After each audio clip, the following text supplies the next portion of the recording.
Canada here.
Yeah.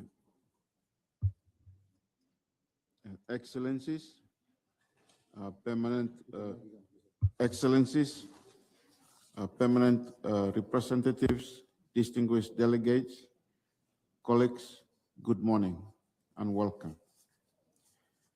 I am pleased to open this briefing on the draft resolution on the International Court of Justice Advisory Opinion on the obligations of states in respect of climate change. The briefing is convened by Vanuatu with the support from the core group in the spirit of transparency and constructive engagement. For your information, it is webcasted. As delegations know, the General Assembly requested the Court's guidance through Resolution 77/276. The Court delivered each advisory opinion unanimously on 23rd July 2025. The draft resolution before you is intended as the General Assembly's balanced, unifying, and operational follow-up to that request and to the Court's response. We will proceed as follows. Minister Regan Vanu will offer opening remarks. Special Envoy Lian Sackett will continue the negotiating process and the evolution of the text. Dr. Margareta Wewe Singh will then address the legal and technical substance and how the draft aligns with the Court's opinion. We will then open the floor for questions. We will do our best to address questions within the time, and we remain available for follow-up bilaterals. Finally, I note that the draft resolution is officially open for co-sponsorship. We would welcome the broadest possible co-sponsorship in keeping with the 132 co-sponsors of Resolution 77/276, and we encourage the delegations to join as co-sponsors. With that, I give the floor to the Honorable Minister for Climate Change, the Environment, Energy and Disaster Management of the Republic of Vanuatu, Minister Ralph Regan Vanu. The floor is yours. Excellencies, permanent representatives, distinguished delegates and colleagues, thank you, Ambassador Otto, and good morning to us all. I want to begin by acknowledging something important. This draft is the product of your engagement. Since we began consultations, delegations across every region have shown up, spoken candidly, and sent detailed drafting proposals. Legal advisors have worked line by line with us. We have had bilaterals and small groups and all political and regional groupings. The text you see now reflects that collective effort. Vanuatu and the core group of states leading this initiative are deeply grateful, not only for your support, but for the seriousness with which delegations have treated the General Assembly's request to the International Court of Justice. 3 years ago, through Resolution 77/276, 132 member states co-sponsored a request for legal guidance. That was a collective act of multilateral confidence. That law can help steer us through the climate crisis. The Court has now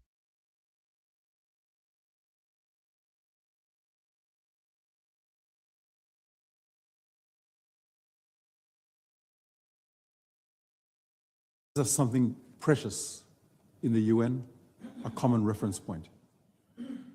The draft we are now presenting is our attempt to translate that common reference point into a General Assembly response that keeps the whole membership together. It is carefully anchored in the Court's own language and synthesis. It is also anchored in the climate regime. It recalls that the UNFCCC and the Paris Agreement remain the primary international intergovernmental forums for negotiating the global response to climate change. And it includes safeguards that many delegations asked for. It does not adjudicate disputes. It does not attribute responsibility to any state. It does not create new obligations. And it does not prejudice legal positions.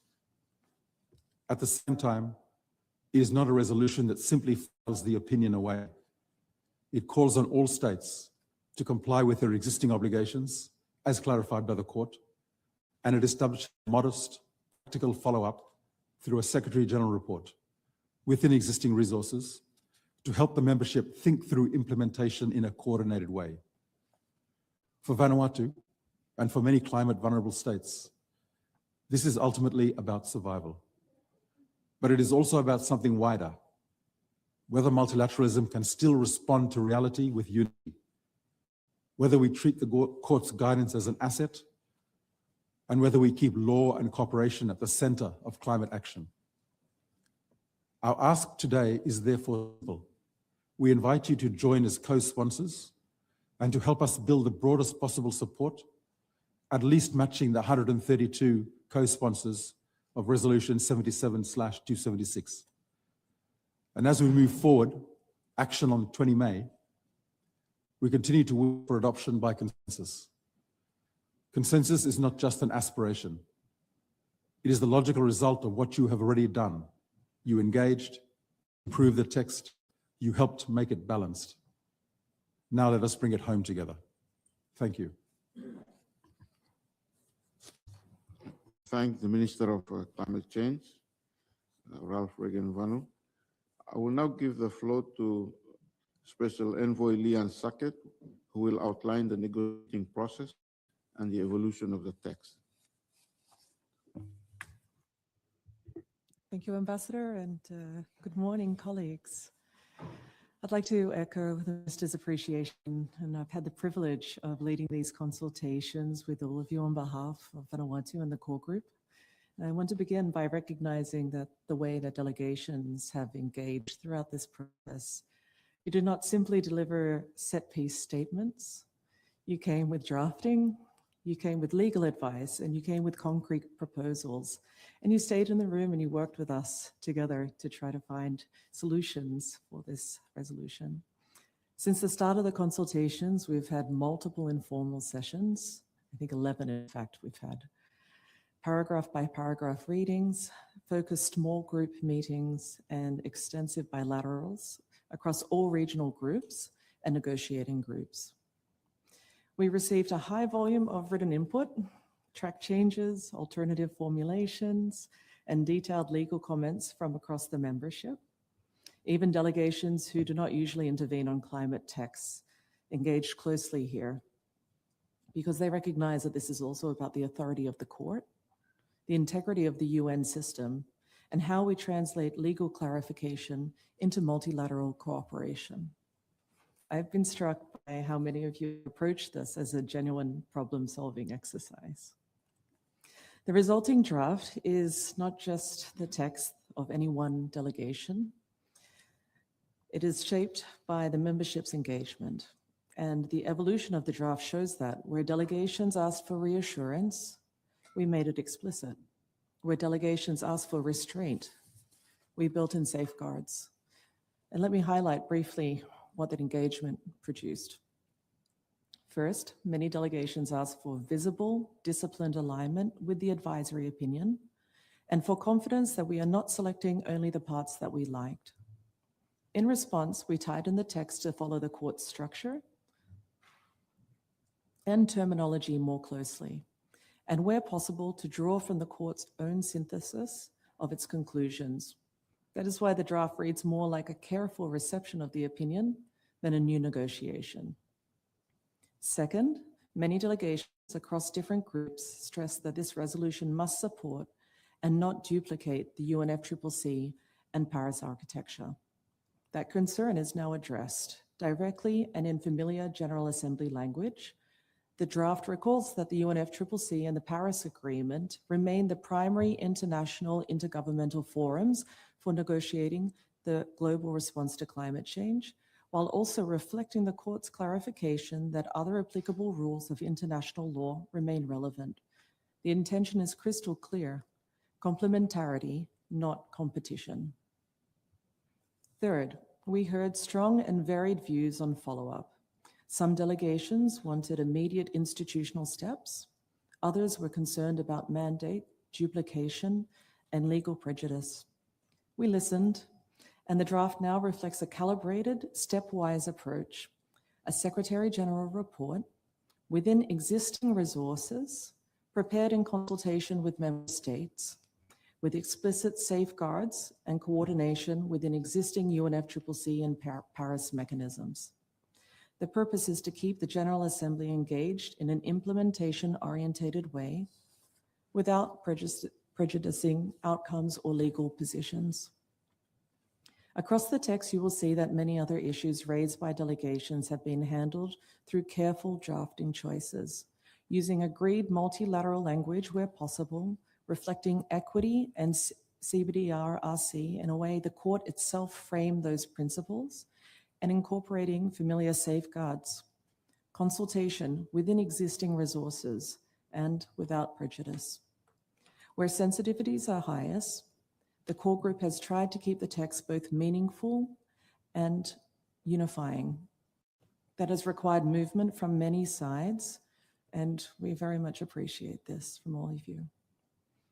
Our commitment is now to keep the final phase steady, transparent, and inclusive.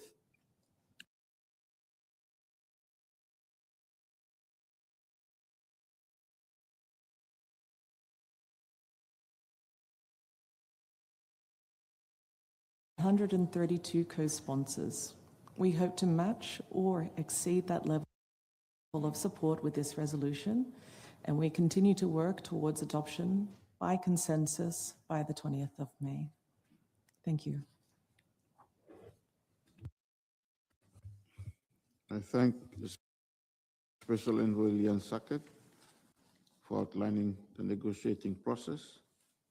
I will now give the floor to Dr. Margareta Wewing Singh, who will address the legal and technical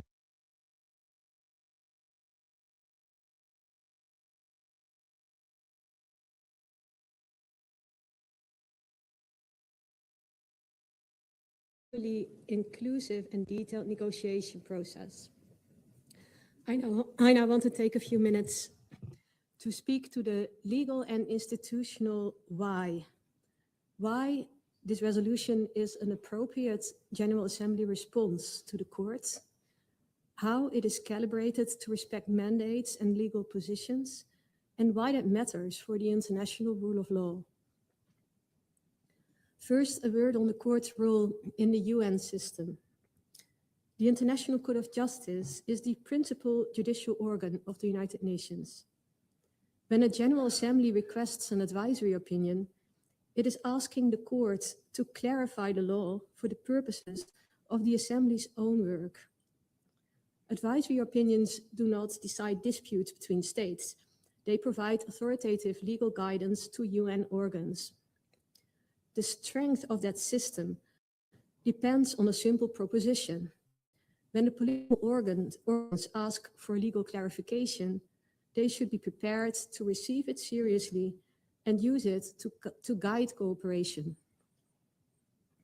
Second, on General Assembly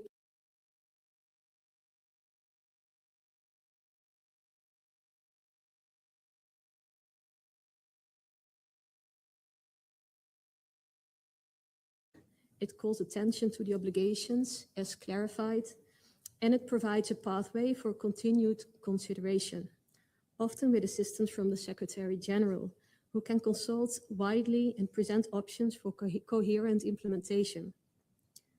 This is familiar across a range of advisory opinions requested by the Assembly over the decades. It is not an attempt to judicialize international cooperation. It is translating legal clarity into organized multilateral follow-up. Third, on how the text fits that practice and why its framing is careful. The drafting choices reflect a deliberate discipline. The text is built around the court's own framing of the applicable law and the core obligations it clarified in response to the General Assembly's questions.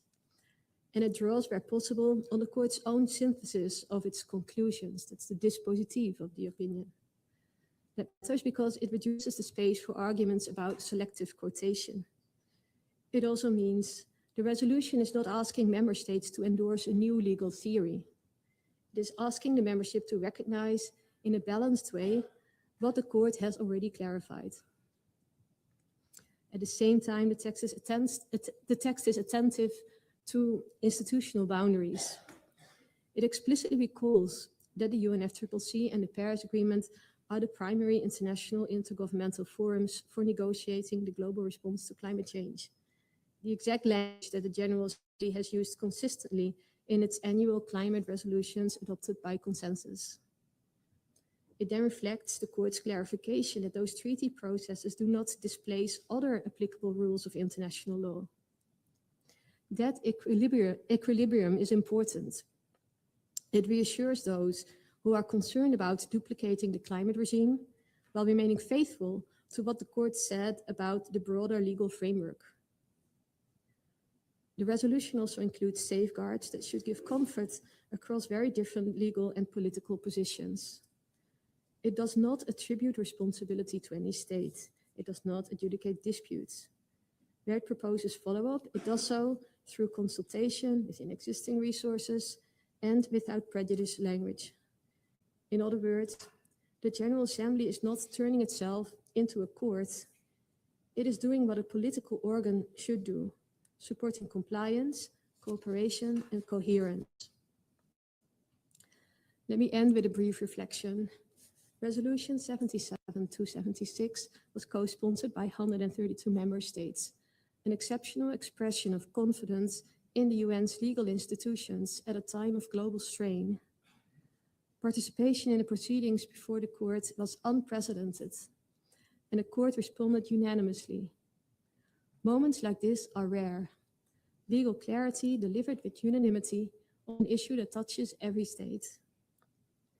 As Minister Regenvanu said, the question is now whether the membership can respond with the same seriousness and unity, with a resolution that respects the Court, supports the climate regime, and keeps the General Assembly together.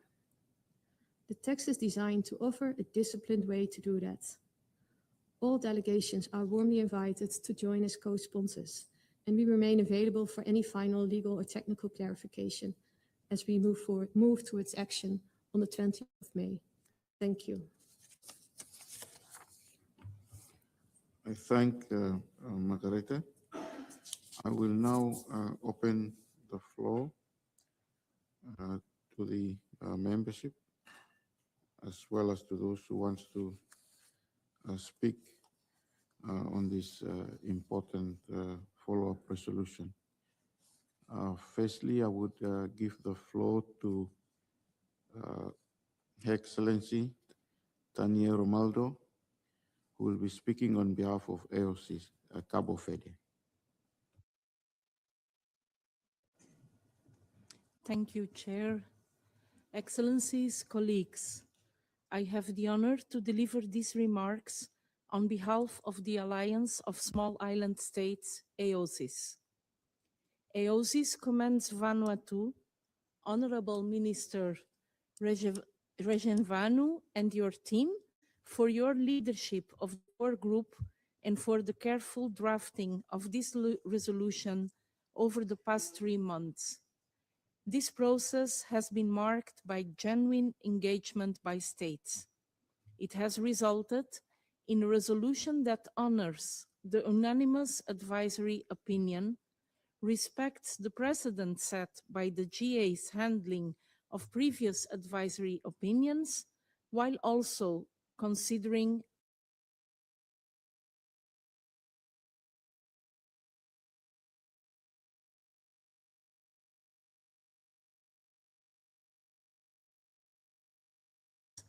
this is about the affirmation and protection of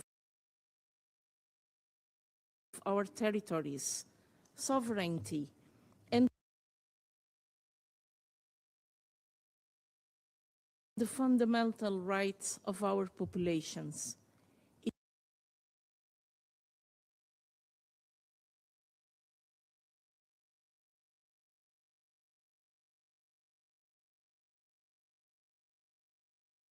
Law. This resolution will now make these clarifications of the ICJ concrete. This process has not been easy. There have been many sacrifices along the way. Many which were particularly important to SIDS.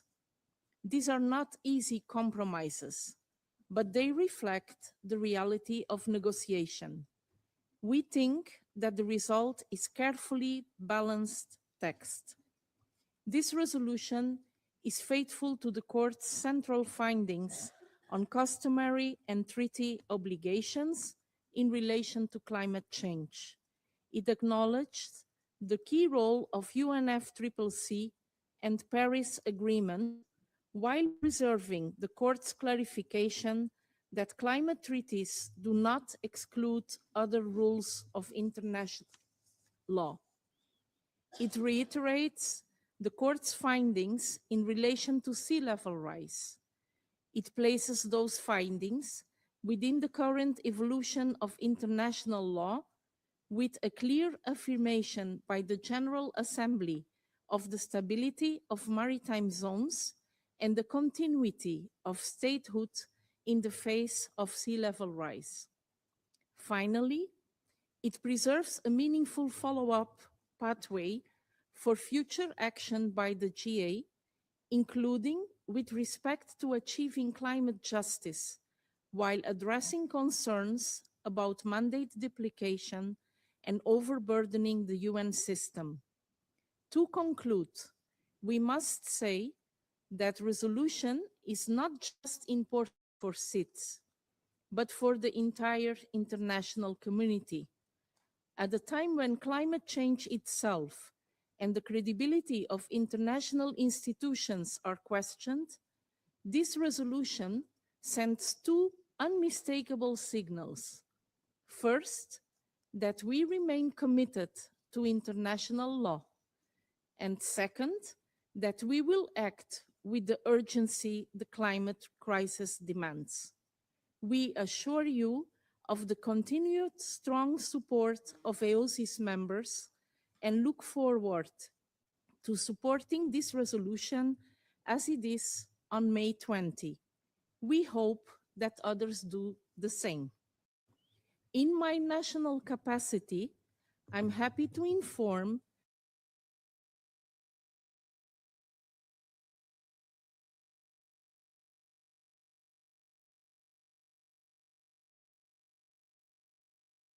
Chairman Representative of Cabo Verde. I will now give the floor to the distinguished representative of Barbados. Thank you, Excellencies. Barbados is a part of the core group and delivers this statement in its national capacity. We also align ourselves with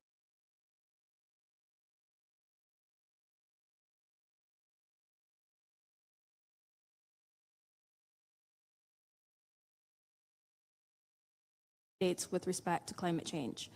This clarity was delivered. The court affirmed that climate change is not governed by fragmented obligations, but by the full breadth of international law, including the duty to prevent significant harm, a stringent standard of due diligence, and the legal consequences of breach. This draft resolution faithfully reflects these findings. It calls on the states to act with the stringent standard of due diligence the court identified. It also affirms our right to a clean, healthy, and sustainable environment. It provides a pathway for the general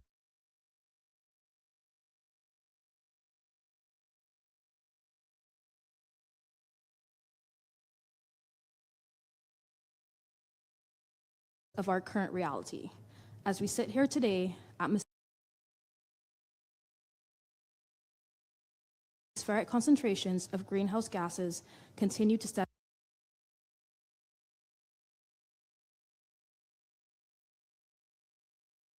rise. This has fueled extreme weather events worldwide,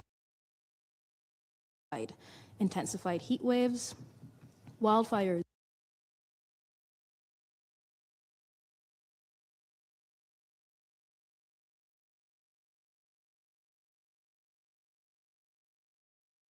all delegations to support the adoption of this resolution and to continue our work to address climate change with a renewed sense of urgency. The court has done its part. Now we must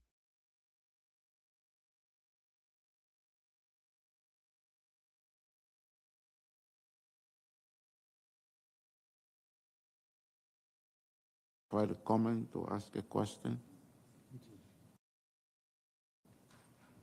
Fiji, the distinguished representative of Fiji, I give the floor to you.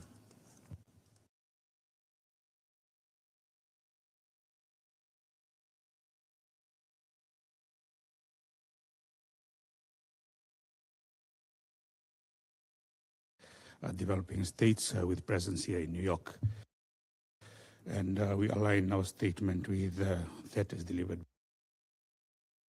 by Excellency of Cabo Verde on behalf of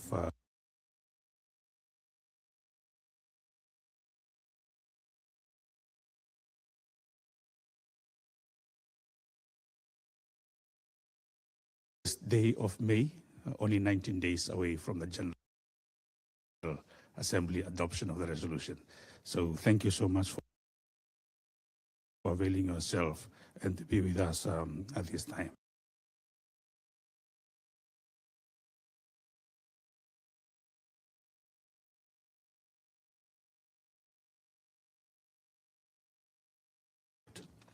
In the current multilateral environment, where progress on climate is harder to secure than ever, bringing a resolution of this character to this point is a genuine achievement.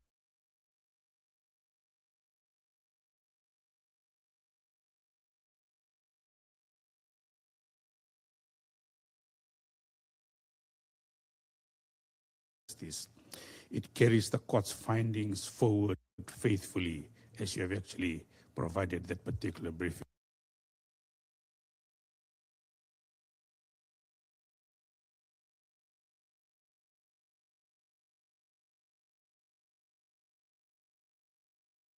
And of course, the non-refoulement obligations engaged where climate displacement threatens the right to life. It urges the transition away from fossil fuels in energy systems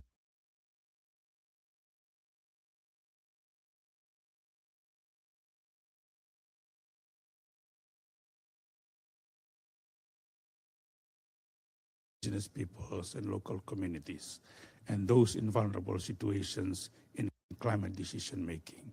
And it preserves a meaningful follow-up pathway so the work does not end in this.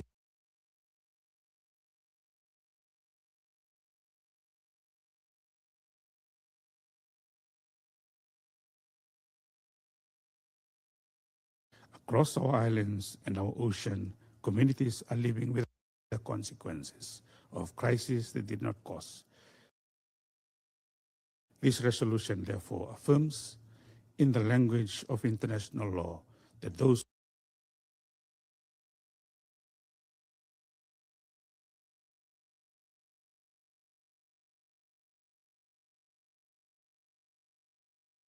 we have also co-sponsored the resolution already.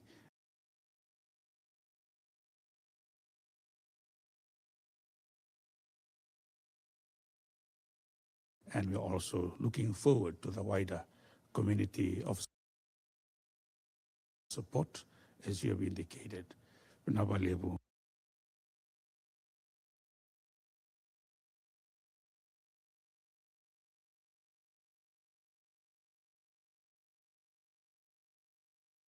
And distinguished delegates. May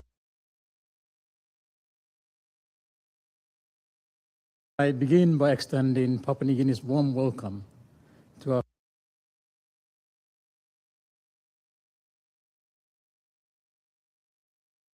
fellow Melanesian and Vanuatu's Minister for Climate Change.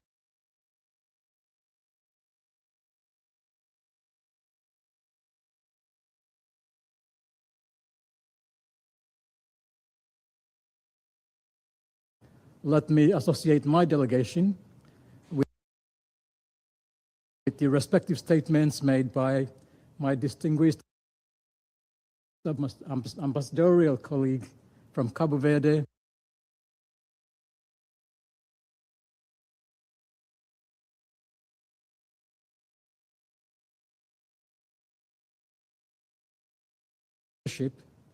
and the tremendous work carried out in a transparent, inclusive, and tactful manner on the landmark ICJ advisory opinion on climate change.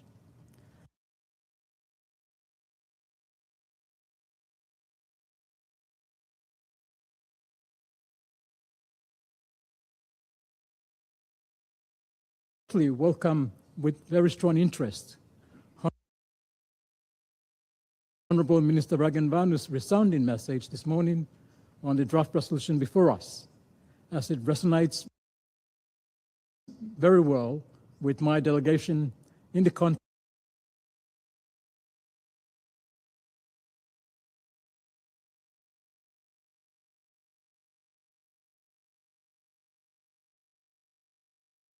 in this process. What we have before us is a culmination of a great teamwork. Kudos to the core group for staying the course. A special word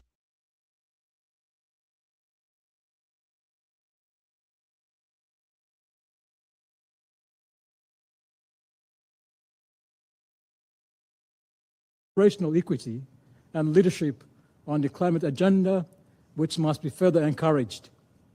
Chair, the advisory opinion on the obligations of states in respect of climate change rendered by the International Court of Justice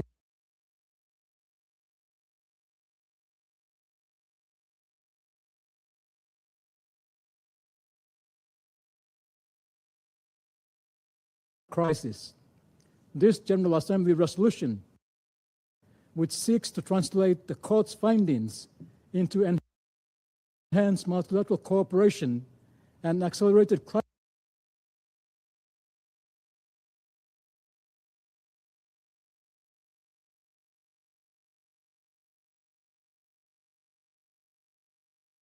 law beyond the climate treaties applies to the climate crisis. We recognize that there are gaps in the current international climate framework, and we call for meaningful follow-up pathways to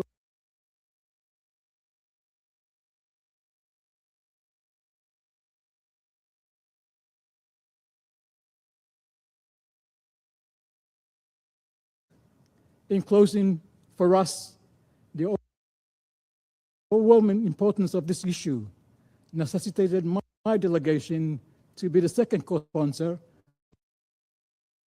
the draft resolution following its tabling.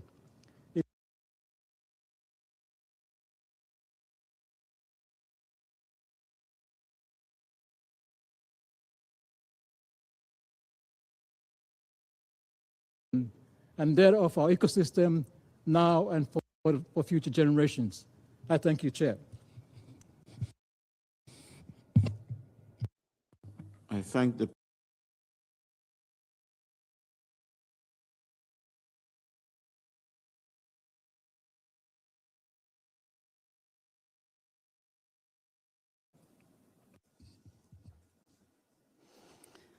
Madam Facilitator, Excellencies, distinguished delegates.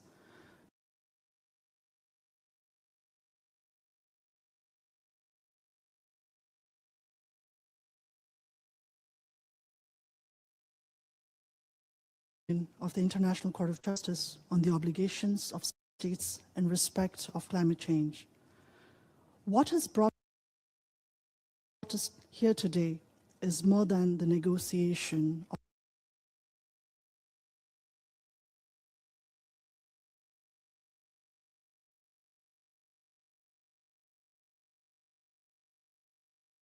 Assembly sought advisory opinion of the International Court of Justice.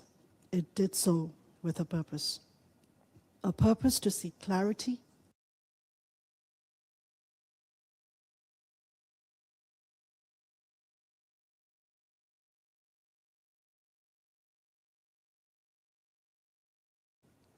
The court has now spoken with unanimity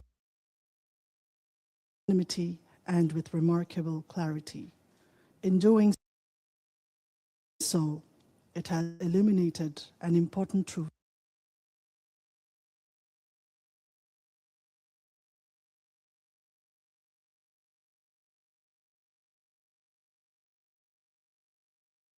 Clarification within the broader international climate architecture.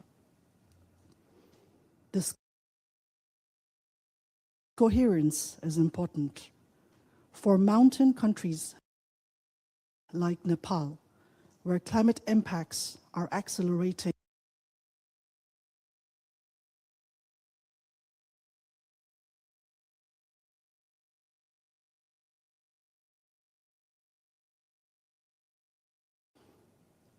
and this is where the true significance of this resolution lies, not simply in acknowledging the advisory opinion, but in allowing its guidance to inform how we strengthen implementation, deepen solidarity, and build a more credible and responsive multilateral system for climate action.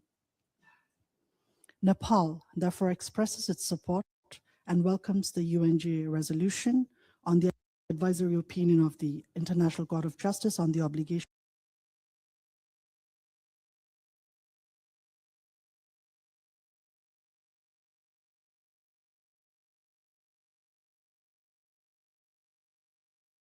This resolution offers an important foundation, not just a ceiling of ambition, one that can help carry international climate action forward with greater coherence, greater legal clarity, and renewed collective purpose. We hope that this will not be merely the conclusion of a negotiation, but the beginning of a stronger international resolve.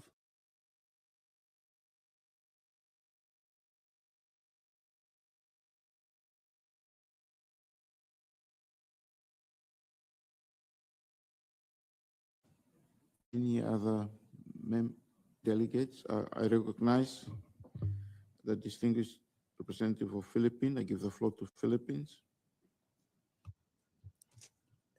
Thank you, Ambassador. Honorable Ralph Regan Vanu, Excellencies and colleagues, the Philippines thanks Vanuatu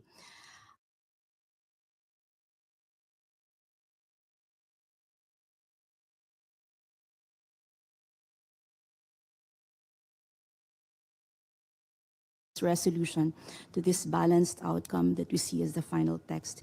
We are honored to be part of the core group and of this participatory process. We are also pleased to have already co-sponsored, and we look forward to the adoption of this resolution, which affirms the advisory opinion of the International Court of Justice as an authoritative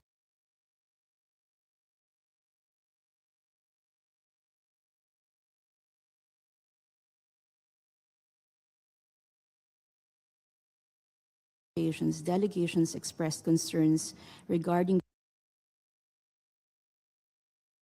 the need to avoid reopening agreed frameworks, implying new obligations, or creating parallel processes. This resolution is carefully taken into account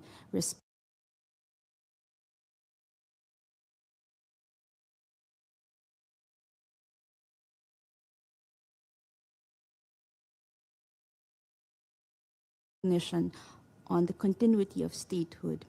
We also note that the resolution retains a careful articulation of state responsibility grounded in general international law. Looking ahead,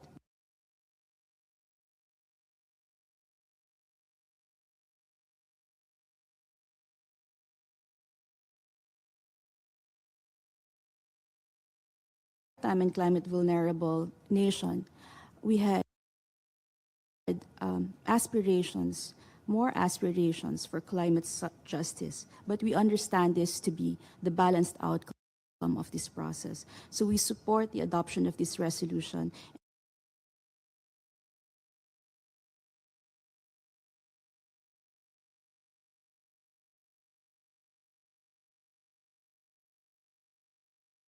I thank the distinguished representative of Philippines.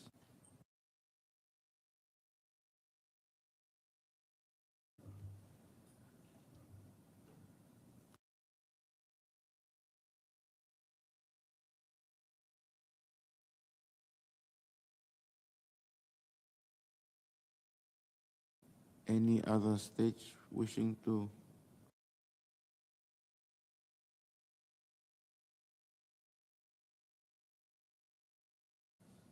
Make a statement?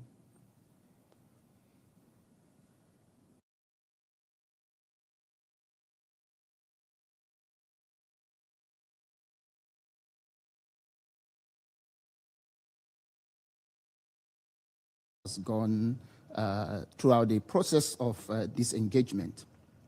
And currently, we are in the process of finalizing this draft, and my delegation has a few observations to make.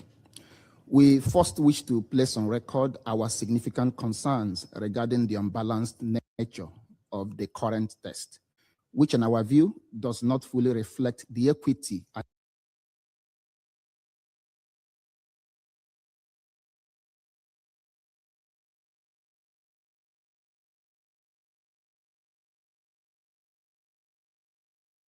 constitutes an internationally wrongful act entailing state responsibility.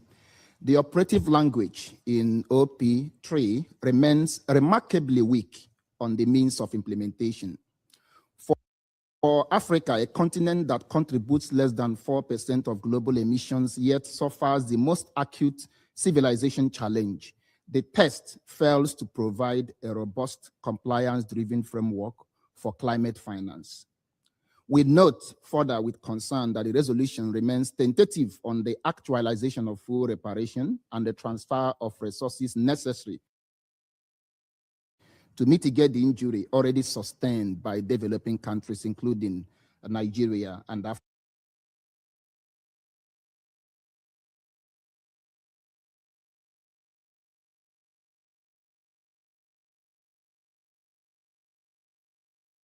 With a level of urgency that is not matched by a corresponding commitment to technology transfer or the doubling of adaptation finance. This is inconsistent with the common African position, the Nairobi Consensus. For Nigeria, where energy poverty remains a barrier to the right to development, the transition must be just, orderly, and equitable, as the court's findings on common but differentiated responsibility suggest. The text leans heavily towards mitigation mandates for all, while diluting the historical obligations of developed states to provide a financial architecture required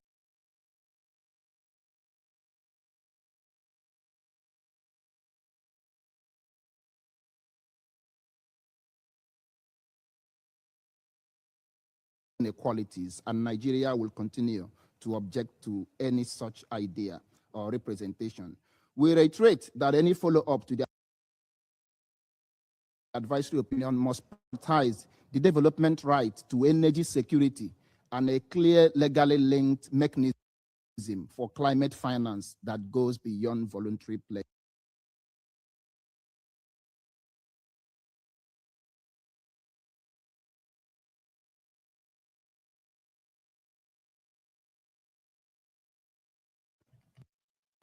I thank the distinguished representative of Nigeria.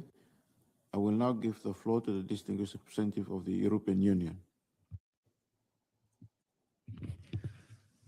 Thank you very much, Your Excellency. And firstly, I would like to convey our gratitude to you, Your Excellency, of course, to Mr. Raff and to the whole team for all this hard work all these months. We appreciate immensely the work done also by the core group. It's been, as it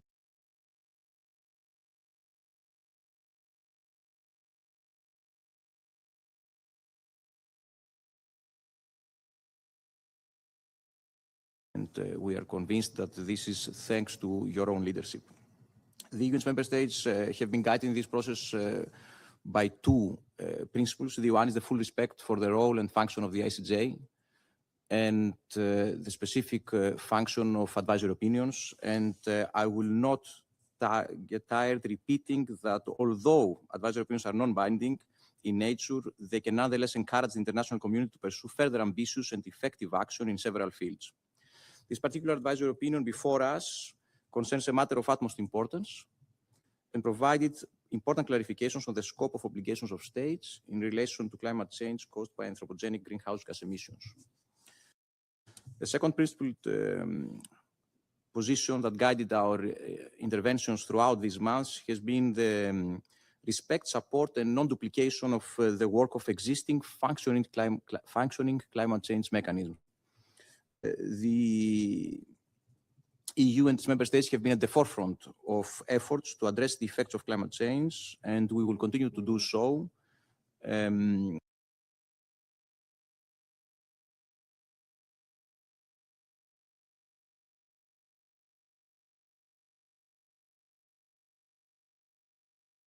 We would like to echo the comment made by Her Excellency, the Ambassador of Capo Verde, that we will continue to respect and support full compliance with international law, and we will remain champions in the fight against climate change. Thank you very much, and we look forward to the next steps. I thank the distinguished representative of the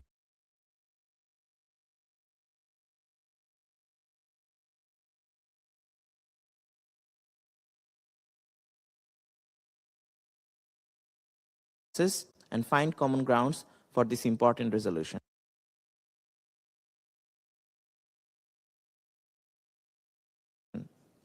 Bangladesh supported the early initiative that led to the request for the advisory opinion, as we participated several times in the court's hearing. For climate vulnerable countries like ours, this was not only a legal exercise, but a moral and practical necessity. The ICJ advisory opinion has provided an important clarification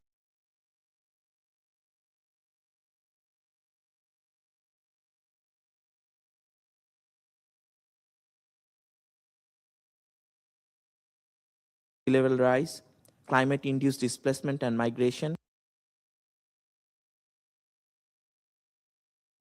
salinity intrusion, extreme weather events,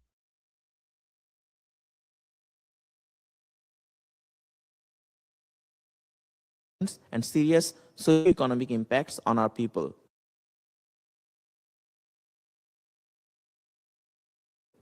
The court's recognition of issues linked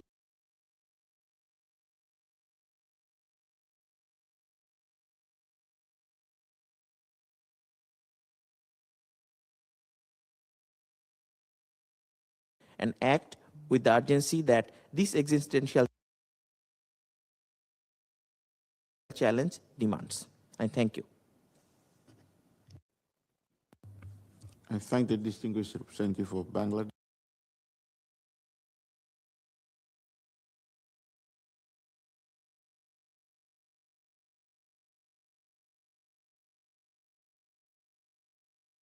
Delegation wish to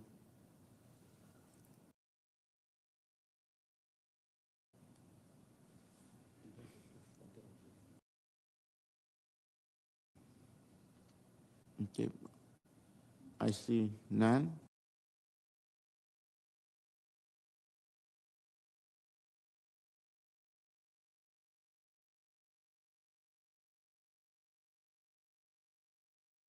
We thank Vanuatu for its leadership in requesting the advisory opinion from the International Court of Justice on the obligations of states in respect of climate change and in steering this resolution to a final draft. Singapore is pleased to have supported Vanuatu's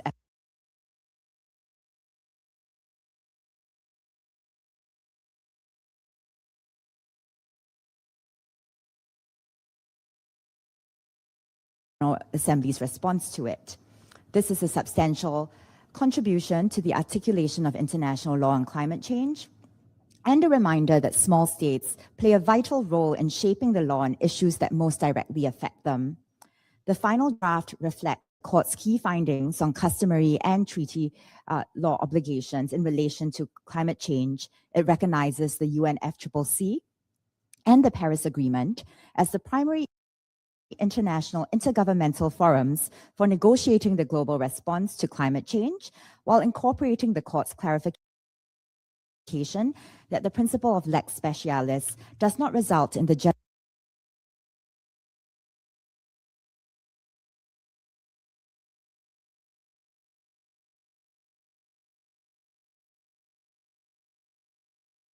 have observed, and we consider that the resolution is stronger for it.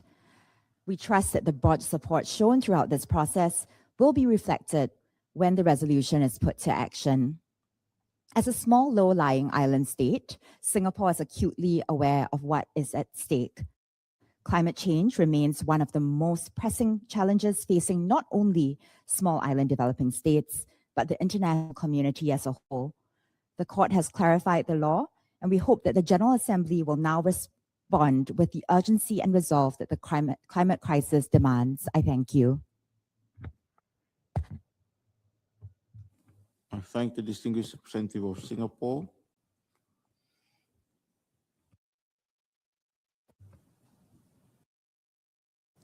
Any other delegation wishes to provide a statement?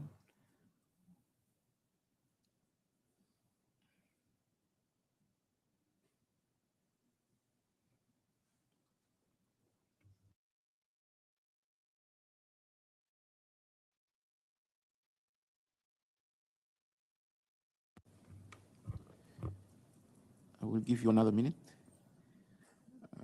I know we are all very busy, so I'm mindful of that. Okay, I see no further request.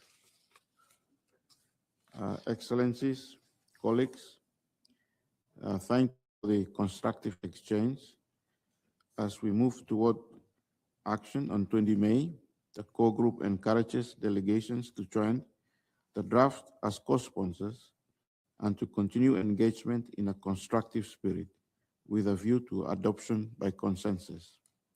The core group remains available for further discussion. I thank you.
you.